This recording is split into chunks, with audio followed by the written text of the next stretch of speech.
دكتور رامي.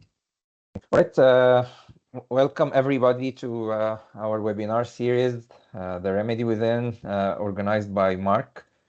I will give a very brief introduction of MARC, and I will welcome and introduce our guest speaker, our distinguished speaker today. So MARC, as many of you know, have been following us for a while now. MARC is a private research center, an integrative research center in Giza, Egypt, and very close to the pyramids. And MARC is interested in integrating research between clinical research. We have a CRO, contract research organization. We have a bioequivalence center, and our department is Bioscience Research Laboratories, which is organizing these webinars. We are interested in conducting research, in supporting researchers, trying to integrate and connect academia to industry, which is very, very challenging, of course, nowadays, and more and more with many external pressures, economic pressures. But it's our pleasure to do that. And we are also very interested in cutting edge research and in following the greater research going on around. And one of our interest points is we focus on 3 health areas. So one of them is diseases caused by multi-drug resistant microbes. The other one is gastrointestinal health, liver diseases and metabolic diseases especially. And they are very linked to our microbiome, which we will hear about today. And the third one is immunotherapy of cancer. And in all of these, there is a common theme, which is the theme of our first season webinar for this year, 24-25. We named it the Remedy Within. We believe that our microbiome has a lot of potential to treat us, to affect our treatment. We believe that we have our immune system, its peptides, its cells, its antibodies. They can also help us fight diseases and cancer as well, infectious diseases and cancer. So this is basically the theme, the Remedy Within.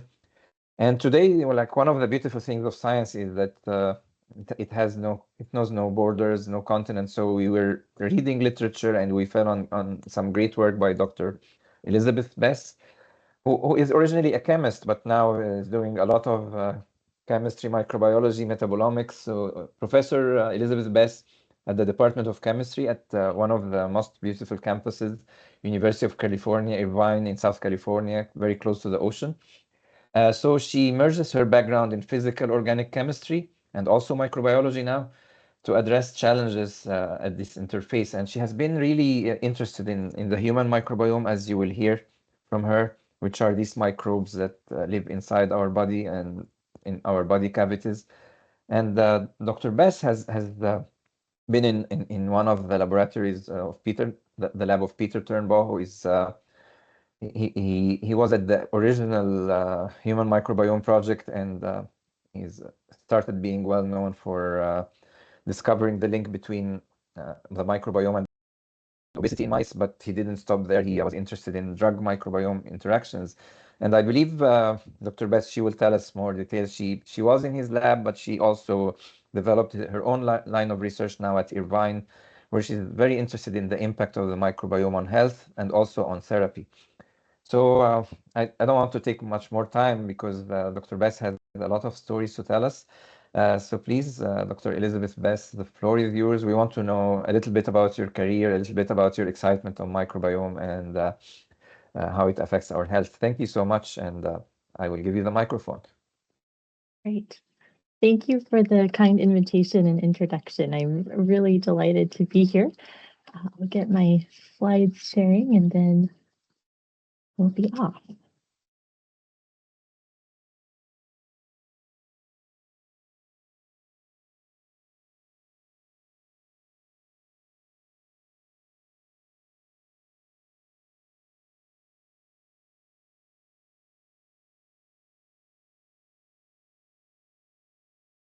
Okay. Great. We can see the slides now. Okay, wonderful. Well, today what I'd like to share with you is a bit about my research in my lab at UC Irvine over the past almost 7 years. And what this program of ours focuses on is the gut microbiome. So these are the trillions of bacteria living inside your intestines. And the stories I'd like to tell you today are about how you have trillions of frenemies. These bacteria are sometimes friend, sometimes foe, usually a mixture of both at the same time. And I'll share one story from kind of each perspective today. But first, let's take a look at how you get these bacteria in the first place. I think Ed Yong said this beautifully, that the microbiome is the sum of our experiences throughout our lives. The genes we inherited, the drugs we took, the food we ate, the hands we shook. So our microbiome is formed both by the genes that make up who we are, as well as our unique lived experience. And because this combination of genes and experiences is distinct for each person, the result is that the microbiome is highly unique for every individual, as unique as a fingerprint. The result of this uniqueness in microbiomes across people has some important functional implications. One is that two people can eat the same meal, and it can impact each of them in different ways. We also know that two people with the same disease can be provided the same medicine to treat that disease, but it may only be effective for one person and not the other. The bacteria living in our guts are an important part of this equation of how we respond differently to different molecules that we're exposed to in the form of food or in the form of medicines. So this comes down to that all of these trillions of bacteria that are living inside of our gut encode also for millions of genes. And these are those instruction manuals that are telling the bacteria how to operate. And the result of this wide variety of genes and functions in the gut is that we see that there are unique sets of bacteria that are linked to a wide variety of diseases, ranging from Parkinson's disease to autism to colorectal cancer. What we're curious about in the lab is how to understand, get beyond correlation, how to understand what are the functional roles of these bacteria, what are the instructions in these bacteria that are having impacts on disease. And if we can understand that, we think we might have a handle on being able to better predict who may be at risk for developing disease, as well as understand disease better so that we can achieve more effective intervention. In my lab, we're particularly interested in exploring this from the context of molecules. Molecules are highly abundant throughout the body, including in the gut, and molecules are ultimately information-dense messages that are exchanged between cells, bacteria to human hosts, or vice versa, within bacteria as well. And so what we want to understand is what do these molecules mean? What are the messages that they're conveying? And if we can understand that, we think that we will have a better chance at understanding the role of a person's gut microbiome in health. And we also want to, in my lab, leverage this information to be able to create new medicines that account for the uniqueness of each person's gut microbiome. So the two stories I'd like to share today, one focuses on the gut-brain axis, the role of gut bacteria in Parkinson's disease. The other is examining the role of gut bacteria in the effectiveness of medication. We'll start in the brain. So Parkinson's disease is a disease of neurodegeneration in the brain. So neurons in the brain are breaking down. This occurs when a protein called alpha-synuclein, 140 amino acid protein. When it misfolds, it forms aggregates of protein. So one misfolded protein causes the next protein to misfold and the next and the next. And we have a prion-like pattern of protein aggregation that results in these large chunks of protein. And when these build up in the neurons in the brain that control body function, it causes those neurons to die. And then a person no longer has the neurons to control their body function in the way that they would like to. And that's what we know as Parkinson's disease. So even though Parkinson's disease has important implications in the brain and in brain function, there's accumulating evidence that at least some subtypes of this disease may start in the gut instead of the brain. So alpha-synuclein aggregates build up in the tissue of the intestine at least 8 years before any disease occurs. We also know that the appendix expresses alpha-synuclein at particularly high levels. There's also evidence that people who've had their appendix removed are at decreased risk for developing Parkinson's disease later in life. The vagus nerve may be the route by which alpha-synuclein aggregates actually make their way from the gut to the brain. This is a neuron that connects the intestinal tissue to the brain as well as to other tissues in the body. In mice, when this nerve is cut, it prevents transmission of alpha-synuclein aggregates that are injected into the intestine. When it's cut, those aggregates don't make it to the brain. In people, the vagus nerve used to be cut as a treatment for gastric reflux, and there's evidence that folks who had that vagus nerve cut were also at decreased risk for developing Parkinson's disease. So we know that there are a lot of factors indicating that alpha-synuclein aggregates are building up in the intestine many years before any disease symptoms manifest. What my lab has been interested in is how do these aggregates actually form in the first place? If we can understand the origin, particularly at this mechanistic level of detail, the level of atoms and bonds, then we have a better chance at precisely preventing this process before those aggregates make their way to the brain where they can cause disease. So the folks in my lab who've worked on this project over the last 7 years are Dr. Liz Ortiz, a former postdoc in the lab, a former graduate student, Kylie Ueda, and current graduate student, Julia Balsamo, and current undergraduate student, Dylan Tai. So we began this project by thinking about what are the factors that are known about alpha-synuclein aggregation in the brain.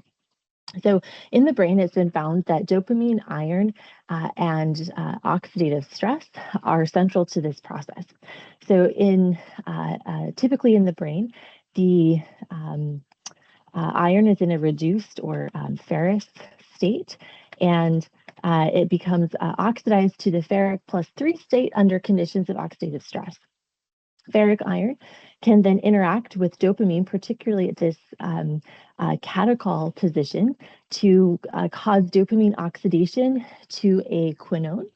Dopamine-derived quinones are what then interact with the C-terminus of alpha-synuclein, and it's that interaction that causes alpha-synuclein to misfold, and those misfolded proteins then form aggregates that result in neurodegeneration and Parkinson's disease. So we first wanted to think about whether these factors were present in the gut and could also be playing a role in alpha-synuclein aggregation originating in the gut. We know that dopamine is quite abundant in this environment. Endocrine cells are a cell type that produce dopamine at particularly high levels relative to other intestinal cells. We also know that of circulating levels of dopamine, about 50% is harbored within the gut. We also know that gut bacteria can produce dopamine. A former master's student in the lab, Barry Rich, explored this process where whereby dopamine, its activity is modulated through the activity of the liver through a catechol oxygen methyltransferase enzyme in the liver. And one of the ways that the body modulates dopamine activity is by methylating the hydroxyl group of dopamine to this methoxy group, forming 3-methoxytyramine. This molecule can no longer interact with dopaminergic neurons in the way that dopamine can, and is an inactive form of that hormone and neurotransmitter. However, Berry found that gut bacteria in some people are able to reactivate dopamine back to its active form. So looking across 7 different people, Berry measured the ability of bacteria in fecal samples to be able to convert 3-methoxytyramine into dopamine. And we can see in Peach that for 4 people, production of dopamine was possible, but at varying levels. And for 4 others, or 3 others, and then partially this 4th, we have very little conversion of 3-methoxytyramine to dopamine. So we know that the bacteria in the gut are capable of bioactivating dopamine, but not everybody has the necessary genes in their gut microbiome to make this possible. And this highlights again the inter-individual variability in gut microbiome function across people, and why it's so important to go to the functional level in order to understand the role of the gut microbiome in health. So we know dopamine is present in the environment of the gut. Iron is also highly abundant in this environment. Our bodies don't have ways of eliminating iron from the body because it is such a precious resource. And so it is only excreted through the intestinal tract. And so we end up having quite a bit of iron concentrated in the gut. Alpha-synuclein is also expressed in the intestine. I mentioned that the appendix expresses alpha-synuclein at high levels. Enteroendocrine cells are the cell that are particularly expressing alpha-synuclein as well. This is a fascinating cell that is part epithelial cell, like a skin cell, and part neuron. So these cells are sensing the environment, what are the molecules and bacteria that are in the gut microbiota. And then they're relaying this information through a neuron-like projection on the basal side of the cell called a neuropod. These neuropods are connecting to the vagus nerve and the enteric nervous system, which goes to the brain. So they relay the information about what they're sensing in the gut to other tissues in the body. When alpha-synuclein aggregates are artificially prepared and introduced into enteroendocrine cells, when these cells are co-cultured with neurons, there is transmission of alpha-synuclein aggregates from enteroendocrine cells into neurons. So we know that it is possible for these aggregates to get out of these cells and then to potentially transmit to other places in the body. What hasn't been known is whether any of this is involved in alpha-synuclein aggregation in the gut. Additionally, what might be the inducer of this cascade? So we know that the pieces are there, but do they actually operate according to this mechanism? We suspected a bacterial metabolite could be the inducer of this process, and that's because the gut microbiomes of people with Parkinson's disease are quite different from the microbiomes of people without disease. When you take a fecal sample from people of each of these groups and put it into germ-free mice, mice without any gut bacteria in them or bacteria on them, the result of this microbiome transplant is that the mice that get the Parkinsonian microbiome have significantly worse motor impairment than the mice that receive the non-disease microbiome, suggesting that there is a functional role of some aspect of the microbiome that is important in Parkinson's disease etiology and progression. If we look a little bit more closely at the differences in the microbiomes of people with Parkinson's, one of the signatures is that There are more of the bacterial family called Enterobacteriaceae in people with Parkinson's as compared to people without. Additionally, there's more of this bacterial family as the disease worsens. The most notable member of this family, Enterobacteriaceae, is E. coli. And so we wanted to first begin understanding what are some of the gut reactions that Enterobacteriaceae and E. coli could be performing that could be involved in Parkinson's disease. So we first turned to thinking about what are some of the fundamental ways that E. coli grows in the environment of the gut.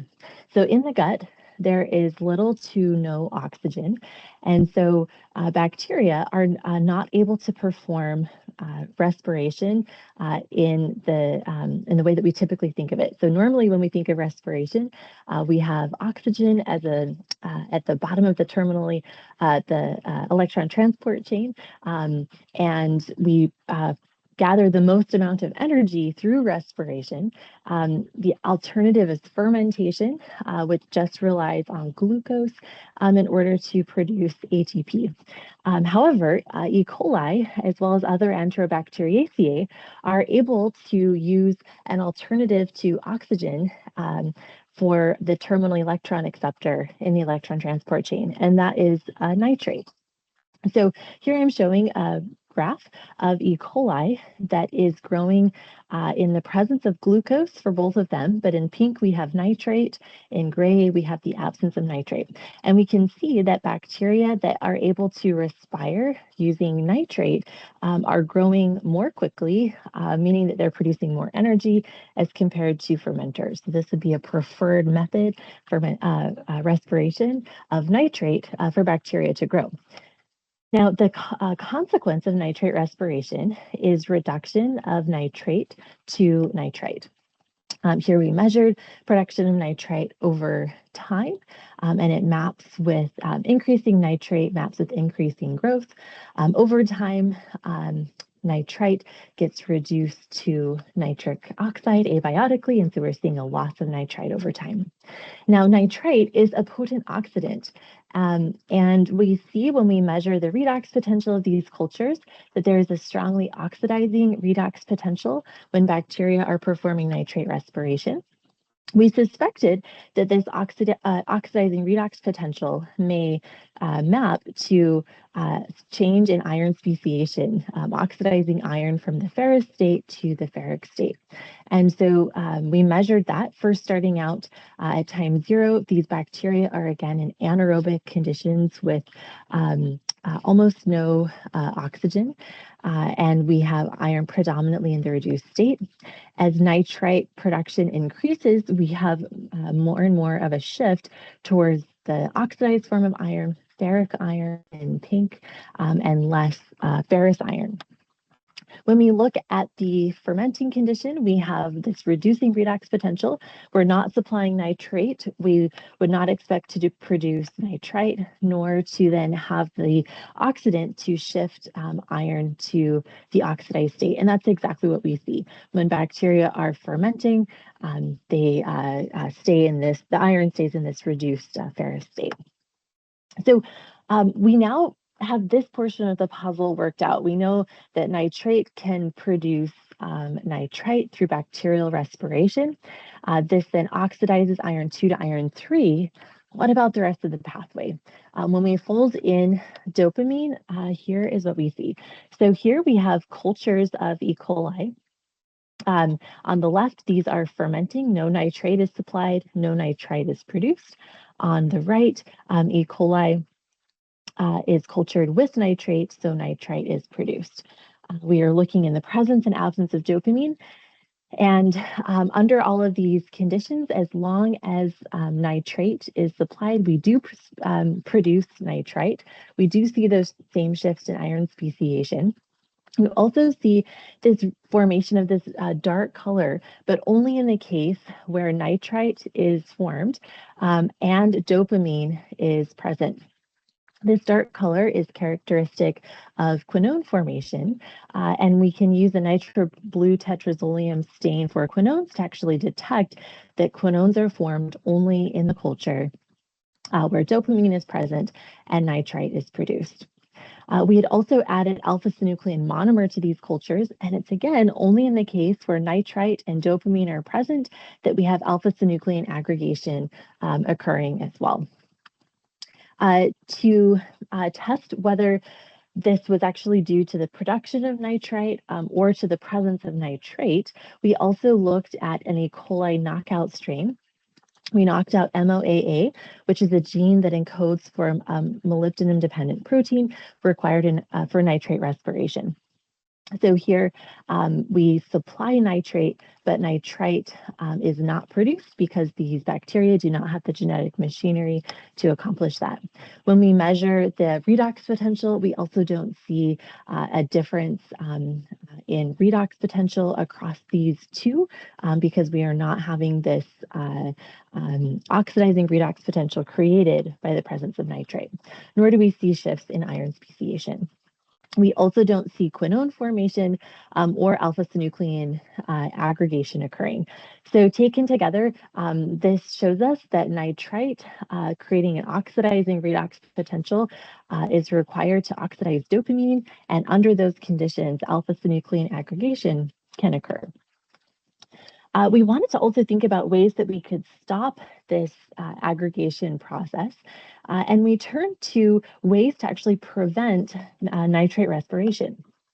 Tungstate is a chemical analog of molybdate, and molybdate is required for nitrate respiration. That MOAA knockout that we looked at on the previous slide, that is a gene encoding for that molybdenum-dependent protein to enable nitrate respiration. So tungstate is chemically very similar to molybdate, but cannot perform the same chemical process. So supplying tungstate is known to be able to shut down respiration, and we wanted to ask whether shutting this down would also stop the downstream process of alpha-synuclein aggregation. And here is what we see. So with increasing amounts of tungstate, we have progressively less and less production of nitrite. We never get to the level of the full knockout, but we do turn nitrate respiration down significantly. We also have a reduction in redox potential over time. So we have a less oxidizing redox potential as we supply more tungstate. And we have less iron 3, more iron 2, which maps to that shift in redox potential. If we look at quinone formation and alpha-synuclein aggregation, with more and more tungstate, we have a less of this dark color characteristic of quinones. We have less quinone formation and less alpha-synuclein aggregation as well. We're quite excited about this result because tungstate has been shown in studies with mice that are colonized with E. coli to be able to actually turn off nitrate respiration in the gut. Orally dosing tungstate to those animals can turn off nitrate respiration. Tungstate has also been used in phase 1 clinical trials for obesity applications, and there haven't been toxicity events reported. And so this suggests that actually tungstate could be a viable strategy to explore turning off nitrate respiration and potentially alpha-synuclein aggregation within the gut. So we've explored that nitrite induces alpha-synuclein aggregation in vitro. This primed us to be able to ask questions about looking towards cellular systems. And that's where we went next. So we wanted to first ask, does nitrite induce alpha-synuclein aggregation in those gut cells, the enteroendocrine cells, that are expressing alpha-synuclein and producing dopamine, and have the neuropod that can form the connection to the enteric nervous system and vagus nerve? So in these experiments, we took our enteroendocrine cells, supplied nitrite, and then measured alpha-synuclein aggregation by immunofluorescence microscopy. What you're seeing here on the top is no treatment and then increasing amounts of nitrate. In blue are the cell nuclei, in green are the alpha-synuclein aggregates.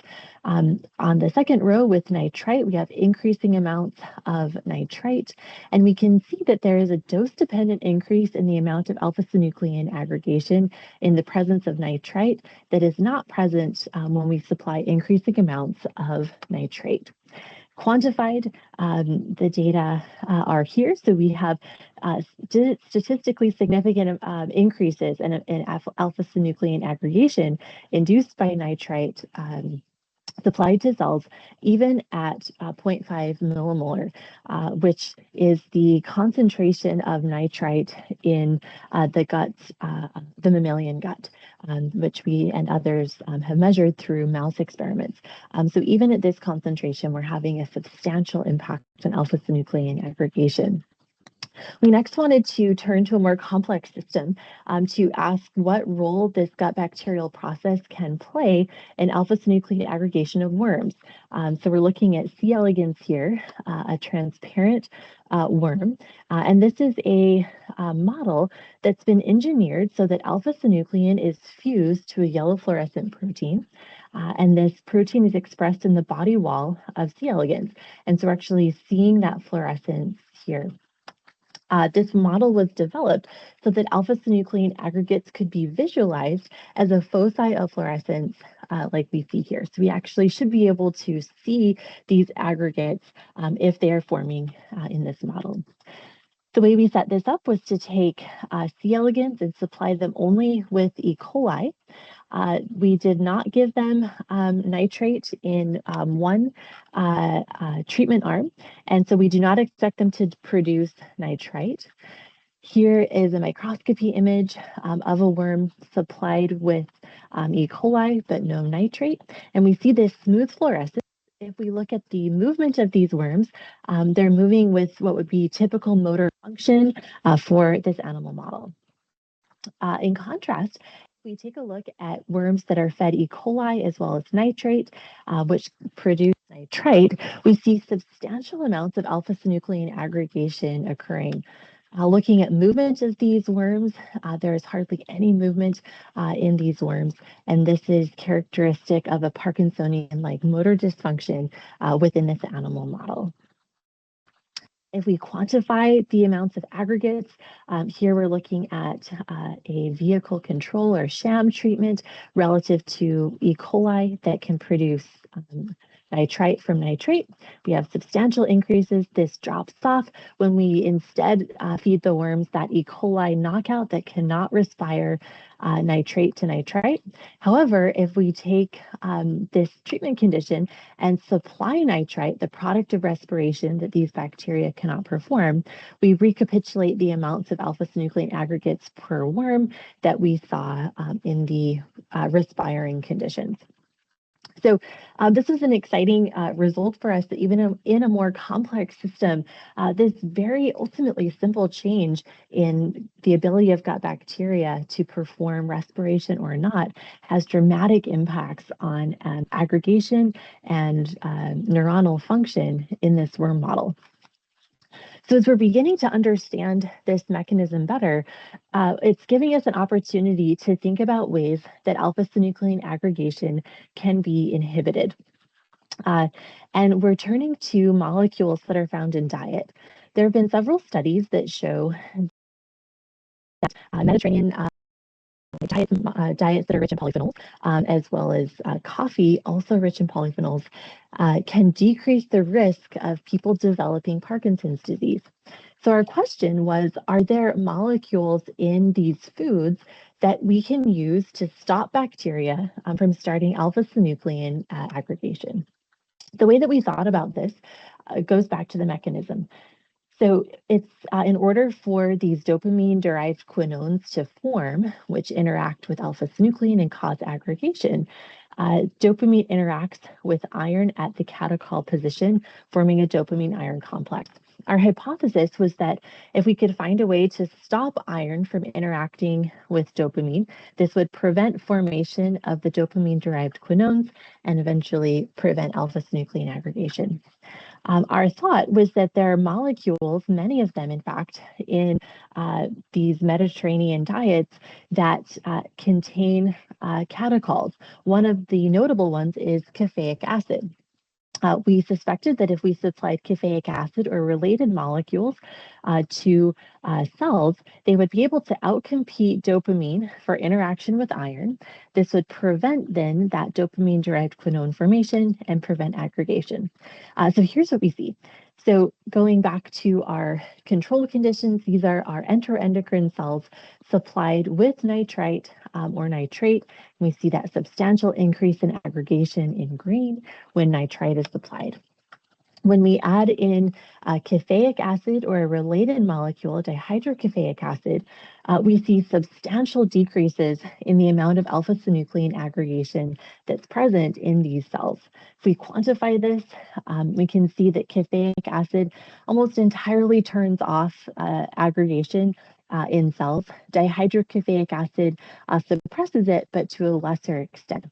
So there's some difference in the ability of these two molecules to suppress aggregation, but both are doing it. Something that is fascinating to us is that caffeic acid is found in the intestine at concentrations up to 126 micromolar. So even at 25 micromolar, a fraction of levels that are observed in people, we're still seeing this dramatic effect on turning off alpha-synuclein aggregation. So overall, what we're finding in this story is that dopamine, iron, and alpha-synuclein are three molecules that are very important to normal and healthy biological function. But when a particular gut bacterium gets involved, members of the Enterobacteriaceae family, like E. coli, and produce nitrite, this converts these molecules into a toxic trio that forms alpha-synuclein aggregates. However, we're finding molecules in plant-rich diets that can prevent this effect. The second story I'd like to share with you today focuses on the role of gut bacteria and how they can help increase level or effectiveness of medications in animal systems. And this story focuses on a molecule involved in breast cancer. So 1 in 8 women will develop breast cancer over her lifetime. And tamoxifen is the most prescribed drug to prevent breast cancer from recurring. However, tamoxifen is only effective for about 50% of people, and why this is has remained a mystery. We think that the gut microbiome may be a key to understanding who may be effectively treated with tamoxifen. So with about 50% of people being effectively treated, it seems that for those that are effectively treated, that their bodies are achieving tamoxifen levels that are within what we would call a therapeutic window. There is enough tamoxifen in the bloodstream and making it to relevant tissues to actually prevent breast cancer recurrence. For those where treatment is ineffective, there is a subtherapeutic level of drug being reached. And we think that gut bacteria are critical to this process. And to see why that is, we'll take a look at how tamoxifen makes its way through the body. So tamoxifen is dosed orally, will enter the intestine, and then be absorbed into the bloodstream. Tamoxifen will then make its way through the bloodstream to the liver, where it gets activated by the liver to endoxifen. So tamoxifen itself is a prodrug, and endoxifen gets demethylated at this position and hydroxylated at this position to make this molecule bioactive. The way that this molecule works is that it is binding the estrogen receptor, preventing estrogen from binding, and that's its mechanism of action for preventing breast cancer recurrence. Now, the liver doesn't stop here in terms of its chemistry that it's performing on this molecule. It goes on to add a sugar unit, a glucuronide, to this hydroxyl group. And adding this sugar inactivates the molecule. This molecule is now sufficiently large and hydrophilic that the liver shunts it through biliary excretion into the intestine. Once this molecule enters the intestine, we suspected, this was our hypothesis, that gut bacteria could then interact with this molecule, remove the sugar unit, and reactivate endoxifen. This sugared molecule is too large and hydrophilic to be able to enter the bloodstream. But once that sugar is removed, endoxifen can enter the bloodstream. And again, that's the bioactive form.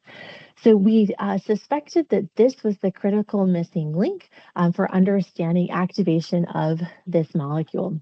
And we wanted to test this first in the context of germ-free mice. So germ-free mice, I mentioned earlier, are mice with no bacteria in them or on them. And we rear them in these sterile bubbles. These are HEPA-filtered systems where mice, rather, that live inside of them are entirely devoid of microorganisms. What this allows us to do is to selectively introduce microorganisms into these mice so we can study the functions of those bacteria. So what Liz Ortiz and Yasmin Alam performed were experiments with germ-free mice where they took one group of mice and humanized them. This means to take fecal samples from people and colonize those germ-free mice with the human fecal sample so that we're introducing microbes that are found in people. Those mice were also dosed with tamoxifen. Another group of mice was also humanized, but were not provided tamoxifen. And in a third treatment arm, we kept the mice germ-free and also supplied tamoxifen. What we found through pharmacokinetic studies is that the mice that were humanized and treated with tamoxifen had significantly higher levels of tamoxifen in the bloodstream than the germ-free mice. So in black, these are the mice without bacteria, and they have almost no tamoxifen found in their bloodstream, highlighting the important role of bacteria for being able to bring tamoxifen into the bloodstream and then allow for distribution to tissues. So the idea that gut bacteria can activate tamoxifen was very exciting to us, and we suspected that because the gut microbiomes of people are so varied across one individual to another, that this process was also likely substantially varied, and we wanted to measure that. And so we took fecal samples from 9 different people and incubated each of the lysates, the enzymatic lysates of those samples with this inactive form of endoxifen.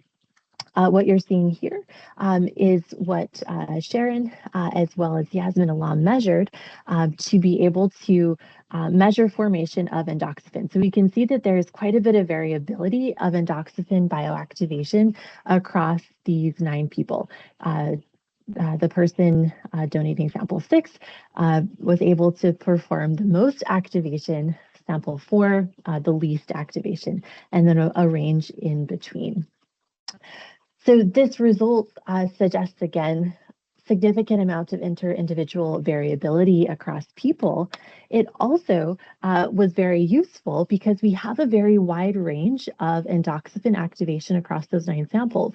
So what that allowed us to ask was, can we find genes within the microbiomes of those people whose abundance correlates with the amount of endoxifen activation? So the more endoxifen activation, we expected to find more of the gene responsible for encoding that activation in people. And we turned to a particular gene encoding for an enzyme called beta-glucuronidase. Beta-glucuronidases are known to remove sugars from molecules However, there is a wide variety of functions across beta-glucuronidases. There are over 279 known beta-glucuronidases across human microbiomes, and at least 6 different flavors or enzymatic families of these beta-glucuronidases. In an individual's microbiome, it's been reported that there are between 4 and 38 different GUS beta-glucuronidases across people. So there's both a lot of variability within people in terms of which GUSs they encode, as well as tremendous variability across the population. And each of these enzymes has different substrate specificity. And so we needed to figure out which of these is actually responsible for activation of our molecule 2-endoxifen. So in collaboration with Dr. Julio Avalo Barragan and Professor Katrina Weitzen at UCI, we performed whole shotgun metagenomic sequencing and specifically looked at all of the gene abundance for beta-glucuronidases across this sample set. And you're seeing the variation in GUSs across the samples shown in the different colors here. We next performed correlation analysis to find that there were 2 genes, both in Bacteroides fragilis, that predicted endoxifen activation. So samples that had less of this B. fragilis gene had less endoxifen activation. Samples with more of the gene had more endoxifen activation. Something that's quite intriguing to us about this organism is that B. fragilis is known to bloom in the gut microbiome when people consume a high fiber diet. We're currently performing experiments in mice to ask about the ability to supply mice with a high fiber diet to increase B. fragilis and explore the impacts of that increase on increased tamoxifen levels and endoxifen levels in the bloodstream across those animals. So I've shared with you today 2 stories, one looking at the role of gut bacteria in the gut-brain axis, where bacteria may be acting as foe, and where bacteria may be acting as friend in the context of bioactivation of drugs to enable medication effectiveness. Overall, what we're finding from these and other studies in our lab is the importance of a functional and personalized approach to understanding the role of the gut microbiome in disease. So understanding which molecules are involved in disease and how those molecules vary in presence and abundance across people. It's critical for achieving a personalized approach to medicine. I've highlighted throughout the folks who have been involved in the projects that I shared, and want to also acknowledge our sources of funding. Rami also asked that I share a little bit about my path to science, and so I thought I would conclude with that here. And I think that my path is similar to many's, where we I think often have an idea that our career path will be very linear and one thing will flow from the next and the next, and we can predict it all. What happened for me, and I think what happens for many, is that it's actually quite a twisty and bendy path, and I think ultimately can lead to somewhere more interesting than we ever could have predicted. The way that this worked out for me, I began my career, I guess, and training as a violin teacher as an undergrad. I also thought that I would major in elementary education. I love the process of teaching and the process of learning. I also thought that I would then go on to get a master's in nutrition.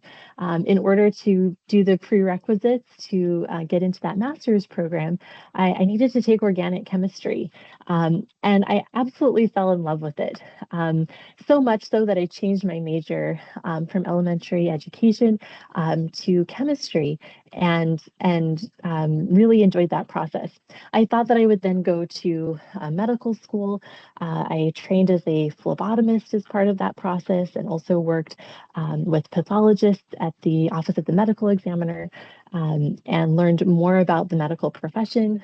I applied to medical school, sat through interviews, and realized that this wasn't what I was actually really curious about. And so I ended up switching to from the medicine track to get a PhD in chemistry. And at the end of my PhD, the thing that sort of sparked my interest the most was learning more about bacteria and the chemical reactions that bacteria could perform. And so I did an externship in a pharmaceutical company in Basel, Switzerland, Novartis, to learn more in their bioreactions group about the capabilities of bacteria. At the end of my PhD, I also went into an internship in venture capital to learn more about how we get ideas funded and what are the steps involved in converting an idea into action. Ultimately, where my curiosity was strongest was in understanding the role of bacteria and the molecules that they are producing and modifying in the context of disease, and did a postdoc then in microbiology. And this led to my lab here, which has been at UC Irvine for almost 7 years. And it's looking back over this path, the things that I get to do now are actually every aspect of this path, from teaching to nutrition, to the world of medicine, as well as funding a research lab. And I guess what I'd like to end with is the idea that passion is a tower of flame, but curiosity is a tiny tap on the shoulder, a little whisper in the ear that says, hey, that's kind of interesting. This was written by Elizabeth Gilbert in the book Big Magic. And I guess my path through science and to where I am now is sort of guided by this idea that curiosity practiced daily with intention and care is what fuels passion and helps us find passion, which is probably better than we could ever have predicted. So I'll end there. If there are time for questions, I'd be happy to answer them. Oh, wow. Thank you. Can you hear me? I can, yes. Yeah, thank you so much. Amazing, really. I'm running everything on my phone in parallel as an attendee, and I can actually see that my phone is faster than my screen. So I hope you can hear me well. Yes, It's an amazing story, and really thank you so much for sharing your life path. I will just give like another 1 minute intro because of maybe a dozen people who joined in the middle. So yeah, just again, I'm Rami Aziz, the head of MARC Bioscience Research Laboratories, and we are hosting Professor Elizabeth Bess, who is a professor of chemistry and also microbiology at UC University of California Irvine in South California. And she gave us two amazing stories. I don't want to be selfish and ask so many questions. I have them written here, but I will open the floor for questions. So we have, of course, like any Teams conversation, a chat tab, but I encourage all attendees to put the questions in the Q&A tab so that Professor Bess can check it and choose which order she wants to answer the questions. So you have the Q&A tab, which I actually curiously cannot, I can open it, but cannot see the questions yet on my screen. But let me start first by a first. I will use the advantage of being the host here. So I mean, it's really amazing. Well, I was saying initially, it's amazing when I read your work how it's beautiful when a chemist, very deep chemistry, also studies the microbiome, because we approach it from microbiology, pharmacology perspectives. I mean, the chemistry perspective, and with all this nitrate and all these sugars and stuff, it's definitely it adds a great value. But now that you gave the whole story of your career, it's really amazing. So you started working as a dietitian, and it all came back again that you're also studying the diet effect, right? But let me ask you about a couple of things that caught my attention in the very early part of the talk. So I just want to make sure we all understand them properly. So you said, well, I'm one of those who don't have an appendix. It was removed when I was 12. So the appendix has been debated, right? I have read that it's an essential, well, not essential thing to replenish the microbiome. But here you say also the appendix is not a very good thing for those who are prone to Parkinson's disease. So can you elaborate on that, and also on the concept it can take up to 8 years of accumulation of chemicals in the gut until, yeah. Yeah. Yes, yeah. So there is definitely an idea that the appendix may be able to seed the microbiome, particularly after antibiotics are taken, and we need to sort of repopulate the gut, and that might be a venue from which to do that. But there, yes, is evidence that it could also be detrimental. So because there is such an accumulation of or a high level of expression rather of alpha-synuclein in the appendix. There's also the idea that the appendix could be a site where these alpha-synuclein aggregates could also be building up, and could then there could eventually be a tipping point where there's enough aggregates, and then they can spread throughout the body. Something that's, I think, quite curious about the if your appendix is removed, that there's decreased risk of developing Parkinson's disease, is that this, as you mentioned, you said 12, I think, was when yours was removed. Appendix removal tends to happen earlier in life for people. Parkinson's disease is an age-dependent disease, and so there's actually this really wide gap, potentially between when the appendix is removed, and also when disease tends to manifest. There's also evidence that clinical grade constipation that happens 20 years before disease onset is also a risk factor for Parkinson's disease.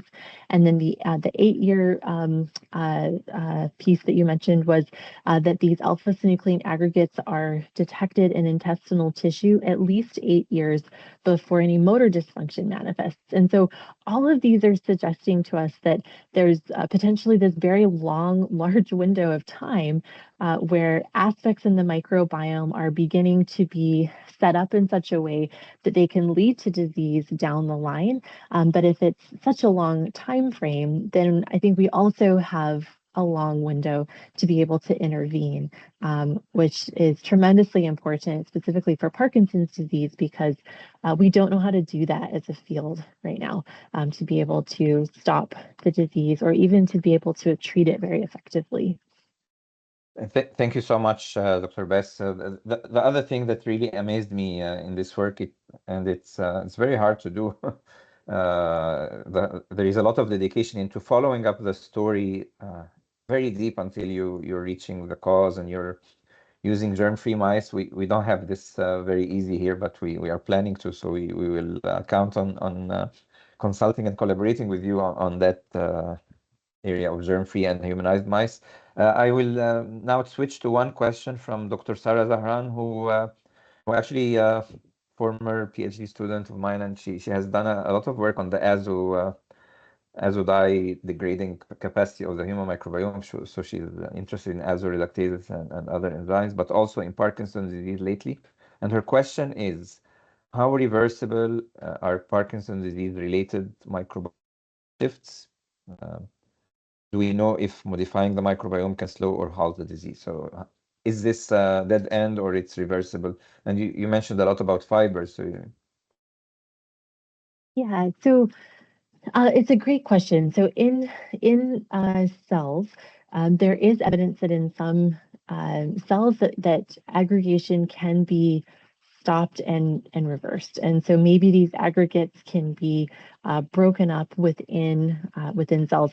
There's evidence of some gut bacteria that can also break down or reverse aggregation as well. What we're trying to figure out currently is if that's possible in this system. So we don't yet know, for instance, if we give these or give cells nitrite, alpha-synuclein aggregation begins.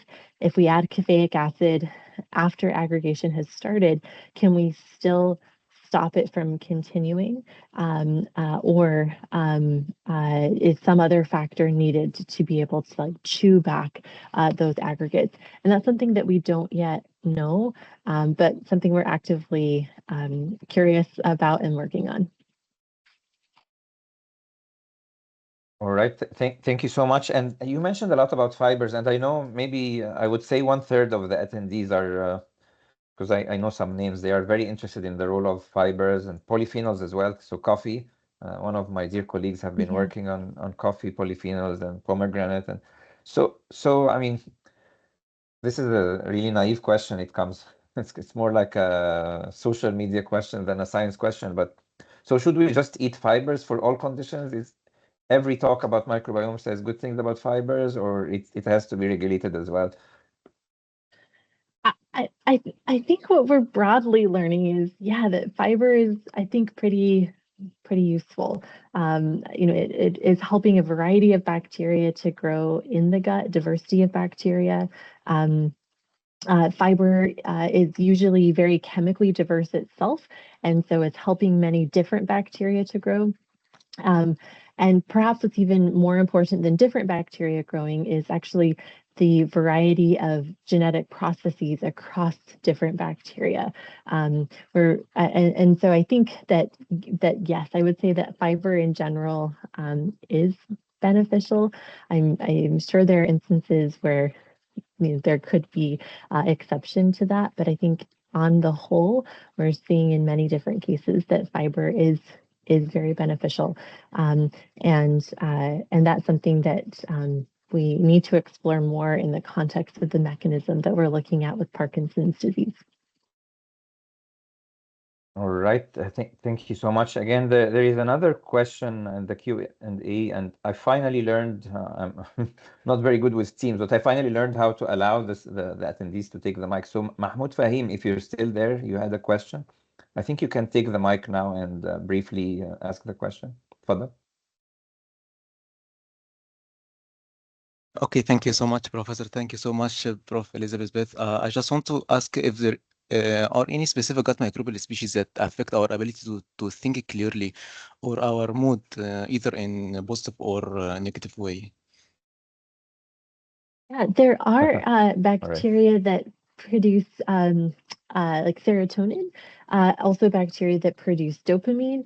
And so those can both impact brain function as well on more of a day-to-day basis, as opposed to like something like Parkinson's disease, which is a long-term impact of brain function. But yeah, there are bacteria that are producing molecules. I suspect that there are many more to be discovered as well that produce molecules that can have these important impacts on the brain and brain function. Thank you so much. There is one more question from Dr. Sarah Ahmad Zahran.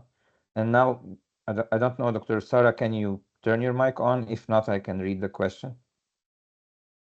Let's try. Yes, sure. Yes, sure, Doctor. I'd like first to thank Professor Elizabeth for her a nice lecture, nice talk. You just mentioned earlier that the Parkinson-related changes in the gut may occur years before motor symptoms appear. So can the changes in the gut microbiota be used earlier to detect, or can be used to detect earlier Parkinson's disease possibility, or before the appearance of the motor symptoms appear? We think so. That's a hypothesis at this stage, but we do think that will be possible. So we are finding this one pathway that's involved in disease progression in the context of cellular models and animal models. We're now beginning a study called GUTS-EPD that is examining these processes in the context of patients and asking whether we can begin to predict disease from these sort of molecular underpinnings in the bacteria, the molecules, the genes that are involved. So we suspect yes, but we are in the process of actually doing the work to answer that question. Thank you so much again, Dr. Bess, for this. Another question that comes to my mind, we are very interested here at MARC as well. Among our interests, of course, is, as we mentioned, the remedy within. So, well, if the microbiome offers us a good option, we want to find it there. But if the microbiome has a negative option, one of the strategies we are trying to explore, and of course, you have a great set of collaborators, especially at Irvine, including our common friend that by coincidence we know. We both know her, Dr. Catherine Whiteson. So there is a lot of, and also David Pride at UCSD, there is a lot of movement on trying to remove specific bacteria from the microbiome by one way or another. And one of the most interesting ways is using bacteriophages, because bacteriophages are really specific. They can get to these bacteria. So you mentioned, for example, the presence of some Enterobacteriaceae, especially some types of E. coli. So I know this is not the core of your interest, but what do you see? Do you see this as possible, or it's just endless? You cannot remove every single negative or bad bacterium. So can we use bacteriophages to precisely remove the causative agent of any of these conditions? I know that Katrina Whiteson has and others have been making amazing progress in this area. That's really stunning and beautiful. I think that it probably also depends on what we're targeting, right? So if there is a particular bacterium that's causing disease that is substantial and not treated in other ways, then perhaps that really prioritizes the need for like a phage therapy or other therapy to be able to target it in a targeted way, remove that bacterium from the population. I think that there's probably a whole suite of approaches that will see used as this field continues to develop, both from targeting bacteria at their genetic source, keeping the bacteria in the microbiome, removing the bacterium altogether, or also targeting the host side as well. So the host is more durable. And for a long time, I think as a field, we thought that the microbiome, because it's so malleable, is a great place that we can actually mold it to how we want it to be and to prevent disease. I think also because it's so malleable, it can also be difficult to drug this microbiome as well. And so one of the things that we're also thinking about is how do we look at the portion that the microbiome interacts with that is less malleable, so that it can't evolve away from our treatment as well. And that's kind of where this idea of caffeic acid comes in to some extent as well. So we're seeing a process that's playing out that's caused by bacteria producing molecules, but then our approach right now is to focus on the host side to ask how can we intervene in portions of that pathway that are less malleable so that we can durably drug them. And I think that depending on the disease and the tools available, that all of these things are kind of important to tackling such a huge, repository of genetic diversity and function that the microbiome offers. Right. Thank you so much, Dr. Elizabeth Bess. We're a bit over an hour since you started, and I know you're just starting your day, your Tuesday in South California. I think it's now 12 a.m. So we are really grateful to your presentation, your story, and I moved from the Q&A to the chat. Now there is a few support and thank you messages, and a final positive message from Professor Dr. Kayase saying, let's start today before tomorrow, discovering the secrets of the microbiome. We are grateful to all attendees at our side of the planet here in Cairo, Egypt. It's 8 p.m. it's 8:13 p.m. So I'm grateful to everybody who stopped by after work and to your valuable questions and input. And again, I'm very, very grateful to Dr. Elizabeth Bess. As I introduced, we have not met before, and before I read her paper, and by coincidence, I was in San Diego last month, and we just met in person for the first time. But a beautiful thing of science. First of all, she accepted our invitation before we met, and she now gave us an hour of her morning. We are very grateful and especially inspired by your. Thank you so much by sharing your career story. We all need these stories because, well, I'm not at the start of my career, but I'm still. We always change path, and it brings us back to our old dreams and midlife dreams and everything. So thank you so much for this. And of course, anybody who joins this presentation, you can have access to contact Dr. Bess by chatting, but also I think we have the permission to share her public contact information. So anybody who has further questions or requests, you can email her. Again, we will be very happy at MARC to collaborate with you, maybe on a future visit to Egypt to also to host you. Who knows? And until then, we are really grateful, and thank you so much. Please all join me using your hands or your emoticons to welcome and thank Professor Elizabeth Bess one last time. Well, thank you so much for the opportunity to spend time with you all today. I really appreciate it and enjoyed it. Thank you. Thank you, and have a good rest of the day. Thank you, and good night to Thank everybody you. in Cairo. Bye. Bye.